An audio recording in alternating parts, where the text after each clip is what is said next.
You're watching Bub's Comics, Bub. Hello YouTube, welcome to Bub's World. You're watching Bub's Comics. Today, we're going to get into a pretty thick comic haul, so sit back, relax, and let's enjoy some comics through the ages. And stay tuned, the last two books that I'm going to show are is one Golden Age book I've been after, and then one also kind of Golden Age homage, so stay tuned for that. Alright, so first off, I've got Adam Hughes has just been putting out some really good art and then some art that I've skipped over the years. So this last one I just thought was near perfect and a real return to form for him.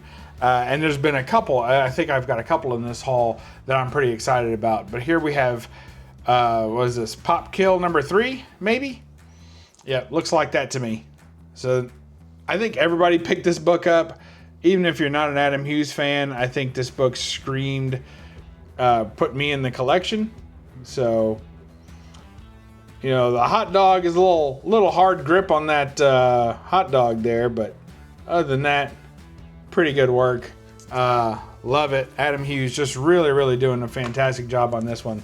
I think this is one of his best books of the year. Best covers of the year. So definitely digging that. Let's go a little old school. This comic haul is all mixed around. I'm trying to complete my run of the Mark Schultz Cadillacs and Dinosaurs of the Epic run. So here we have, I think it's issue number 6 of Cadillacs and Dinosaurs. So love that. Love all his good work on this. And I've got some Mark Schultz art, and I'm a big fan of his. So good to have that. Also, digging into the Bronze Age here, we have Marvel Team Up, Spider-Man and Werewolf, number 93. Now, at one time, I was attempting to collect every single issue, every comic that included Werewolf by Night. Before he came back into the kind of the pop culture a few years back, he was one of those characters that you could collect every appearance because there weren't that many appearances, right? Now that he's come back, it would be tougher to do, but I got pretty close. This was one of the books I never did get. So I saw someone show it off not too long ago and I was like, oh crap, I need that book. So here it is. Very cool. Love that. Absolutely good. It's good stuff. All right, keeping with the werewolf themes, I say it every week, and every week I say the same thing. I'm not picking up all these Mark Spears books. I'm not on the hype train. I've completely, that train left the station, and I'm still sitting on the platform holding my bags, which is fine with me. But here we have Mark Spears Monsters with a great werewolf reflection in the phone booth. That is so cool. I'm just really digging that. And when you read, it's number 1, of course. And when you read the story, it's not just a cover, it's part of the story, which I like. So very cool. Again, you know, I think that the coloring on this one works really well. I'm not a huge fan of this color palette that he uses on pretty much all the covers and all the interior too. I mean, it's on all the art. But in this case, I think it works really well. So digging that. Mark Spears, A Monsters, number 1. Alex Ross, he did a little Fantastic Four, number 1. This is the facsimile edition, or the reprint, if you will. And just an excellent job on this one. Of course, it's a reimagining, if you will, of the Fantastic Four number 1 original cover. So really cool. I'm digging that. All right. Next up, some J. Scott Campbell with some Rogue the Savage Land number 1. Who doesn't like Rogue? The ladies like her, the fellers like her, and certainly J. Scott Campbell, with his propensity to drawing long legs, likes Rogue as well. In fact, if you do this one like Star Wars style, the legs get even longer. Look at that. There you go. Rogue Savage Land number 1. Not bad. Couldn't help but pick it up. But the winner of the Rogue Savage Land battle certainly goes to Mr. Adam Hughes again with this fantastic Rogue cover. Check that out. Just looking so good. I'm digging that all day. Fantastic art by Mr. Adam Hughes. It's got the foil. I don't mind the foil on this one. Some of them, I like the ones that are done tastefully or sparingly even. This one has a little more than I need, but because they didn't actually put the art in foil and instead it's just the backgrounds, it reminds me of the She-Hulk cover that he did, where She-Hulk's on like a, say a raft, but like a pool floaty, and she's out on the water. That's another one that has where the water is reflective, but she's not. And so to me, this is a lot like that. They did kind of the sky as being the reflective part, but then the actual art with Rogue and the branches and everything, the tree, all that is plain. It doesn't have that foil on it. So I really appreciate that. And I think they did a really, really good job on this. So there you go. Adam Hughes. Book so nice. We bought it twice. Can't beat that. All right. Now here's some vintage stuff. Now this is one of those books that if it weren't signed, you might even think it was like a Dave Stevens cover or something. It just has that air about it. But speaking of air, we have Airlock number 2 sitting firmly in the bondage category of comics, without a doubt.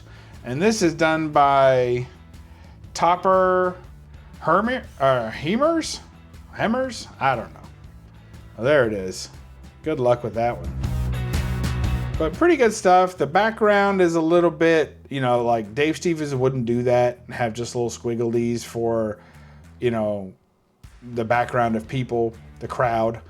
But tied to that post up front and personal, looking good with the whatever that is, saber-toothed tiger or something. It's good stuff. So very cool. You got there a little bondage action for you. And then this next book was actually a gift. This was an A-OK from a friend, Mike Night Tiger Smith. Check him out on his channel. And here is Black Widow number 1. This is the Marvel Knights edition, Greg Land cover. You all know I'm a big fan of Greg Land's. And Mike was having a live stream and he was showing some of these on his YouTube channel. And I guess he had an extra one, he said. So he sent it to me because I had remarked I did not have that. And of course, I'm not trying to be a completist when it comes to Greg Land, but anything I like, I want. And I like this one. So very cool. Black Widow by Greg Land, courtesy of Mike Night Tiger Comics. Check him out. Go to his page and watch some of his videos. Great Golden Age collector, as am I. All right, I don't know about great, but we both collect a lot of stuff. All right, so this next one is the aforementioned variant. I've been after this book for a long time. I don't know when it came out, 2013. So that might give you an indication to how long I've been after this book, but it's been a while. Pretty much, I wouldn't say since it came out, but ever since I was aware of it. And this is an Archie book, and it's a variant edition, and it plays on the EC title, Weird Science Fantasy, which I collect some of. I definitely collect the Weird Science group. But here is Archie, number 646 with the variant edition. Check that out. I've been after this book for a long time, folks. It's just a great homage to those great EC comics, those sci-fi EC. And I know that a lot of people like the old EC comics for the horror theme stuff. I do like some of their horror, but I thought they put out a pretty good, strong sci-fi arm as well, especially in this weird science fantasy group of comics. So here you have Betty and Veronica, you got the little space aliens, you got Archie there at the ray gun, bubble helmets. Very good stuff. I just love it. I think it looks great. This one's by, let's see, it says Andrew Pepoy, 2013. So very, very cool. It's got all the aliens coming in and the rocket on the side, which was a feature of Weird Science and Fantasy comics. So very cool. Digging that. And last and by no means least, you all know I've been working on this run hot and heavy. It has kind of become my unofficial goal to finish this run this year.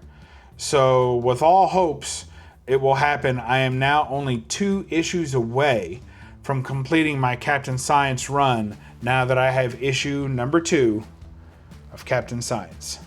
Now only missing, I believe, issue number 1 and issue number 6. Of which number 6 is easily the hardest one to find. Number 1 I see fairly regular, but do not see number 6 hardly ever.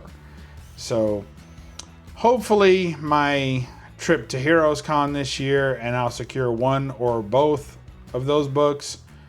But in the meantime, we're not quitting.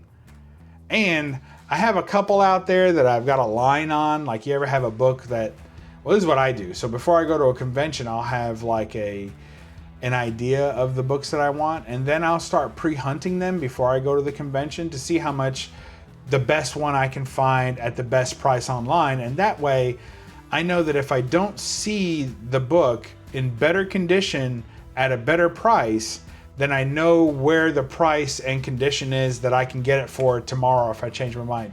And that helps me to not overspend at the con, because in my mind I'm thinking, okay, I have that money set aside to say get this book, and I know how much I can get it for, but now I'm hunting to see if I can find an even better deal. And if I don't find the better deal, then on the way home, I'll go ahead and buy the book online and have it sent to the house, and in a couple of days I'm whole again. So there you go. Captain Science number 2 with a great Pieta cover.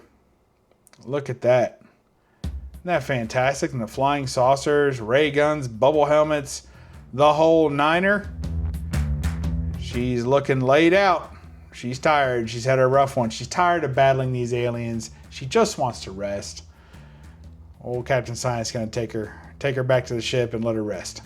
So that's it. That's my haul. I hope y'all enjoyed that. I don't know how many more videos I'll put out before Heroes Con. Maybe it's some cigar content for those of you who enjoy that as well.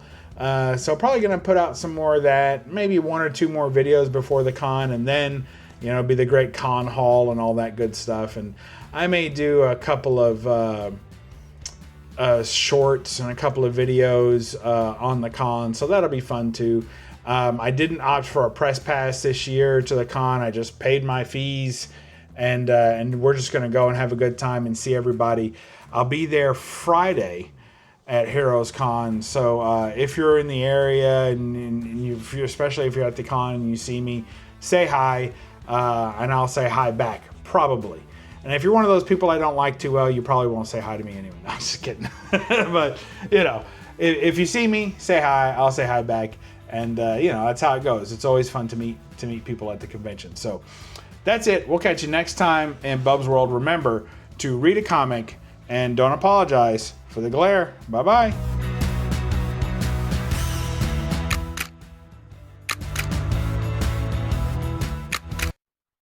Now subscribe, you egg-sucking pieces of gutter trash. Now.